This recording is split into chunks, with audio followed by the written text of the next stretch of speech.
In our last video, we began to discuss some of the first paranormal, if you will, activity that would befall the Bell family. And that was when John Bell saw this oddly shaped looking dog out there in the field, fired at it, and could not find it. But nonetheless, John Bell was not too terribly disturbed. He thought that possibly it was a creature that had mange of some sort, and that he had just missed the animal with his rifle. So, without thinking necessarily any more about it, he goes on back home, and they have their evening dinner, take care of the last few chores for the day, and then they proceed to turn in for the night. And that was when the hauntings truly began to take place in the Bell household.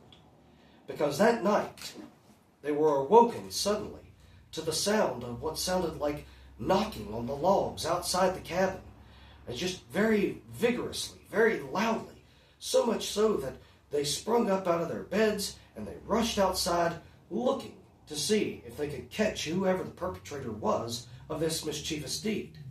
But there was no one to be found. And so they went back inside thinking that whoever it was, the little urchin, he'd probably been scared off. But no sooner did they get back into bed than the knocking began again. And this continued to persist over time.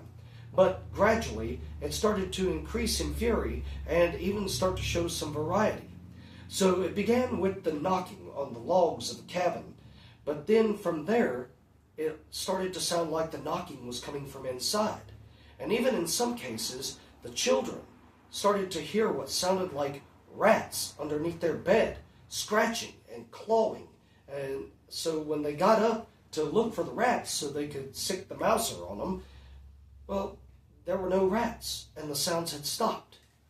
So now the children are even starting to experience some of these activities, and they're, needless to say, getting worried about this.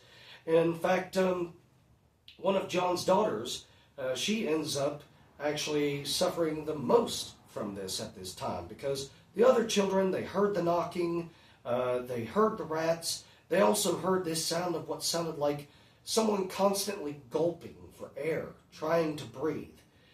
And although this was very off-putting, I think what was the most frightening for them was how suddenly, in the middle of the night, they would feel invisible hands just reach up onto the feet of their beds, and they'd grab the blankets, and suddenly, with terrifying force, rip them off and throw them into the floor. But one of John Bell's daughters in particular, she actually would not only experience all this, but she also began to experience what she said felt like sudden hair pulls, like she was being mysteriously yanked. Excuse me. Or sudden, vicious, violent blows or slaps across her face by an unseen hand. Now, at this point, the Bell family is becoming very disturbed, and they are trying to hold out in their best interest to not tell any of the public at large, for the fact of the matter that if they do, surely they will be the subject of great ridicule, because, oh, come on, who's going to believe this? But it continued with increasing ferocity that finally John Bell himself took one of his close friends into his confidence and let him know about what was going on to his family and inside the cabin. And at that point, his friend said, "All right, you know what? I'm going to go there tonight with you, and I'm going to stay at your home, and I myself will try to take care of whatever is plaguing your family." Now, what the outcome of that would be, you'll have to stick around to find out in our next video.